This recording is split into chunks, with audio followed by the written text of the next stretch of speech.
And now, from your local election headquarters, the only locally produced political talk show discussing the issues that matter to you. This is Big Country Politics on KTAB. Well, thank you for being here for this week's edition of Big Country Politics. I'm Victor Sotelo. We start with what's making political headlines across the nation, state, and the Big Country. And right now, we're starting from our state legislature. This last week marked the end of the nearly 5 months of work at the state capitol. Lawmakers in the Texas House say this session had a different, more positive feel. KTAB's Steffi Lee speaks to some of them to find out why. So I've always signed over here on top of the House. State Representative Drew Springer has all the legislators in the Texas House sign his poster after the end of every session. They're red and blue and together. But Texas, we intermix.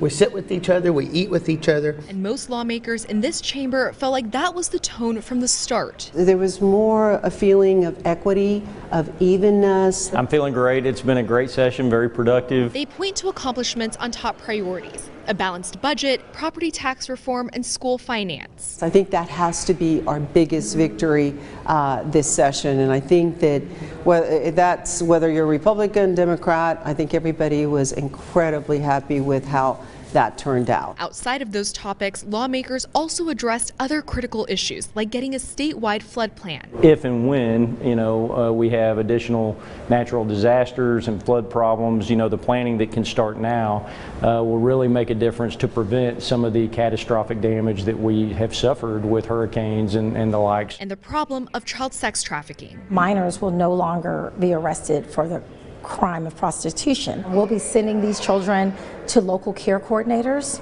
where they're eligible for emergency housing, medical treatment. But the work never stops. There's always business left undone, and certainly I don't think there's anybody who would say every issue's been tackled. And Governor Abbott will have until June 16th to sign or veto bills that made it to his desk. If he does not sign or veto the bill, it goes into effect immediately. And more news from Austin starting in September. Plumbers making house calls may be licensed or they may not be. This all comes after the Texas legislature voted on a bill this last week to deregulate plumbing industry. This allows anyone to call themselves a plumber, taking away the requirement for new plumbers to be licensed and taking away a current license to existing companies like Black Plumbing here in Abilene. Everybody that's worked so hard and gone through all the training, the years and years of being trained, the years of being tested, the years of continuing education, all that just goes out the window because we don't know our future.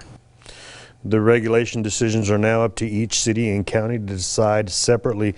Black says he's hoping the state legislature calls a special session to get this resolved in the next couple of months before more problems arise.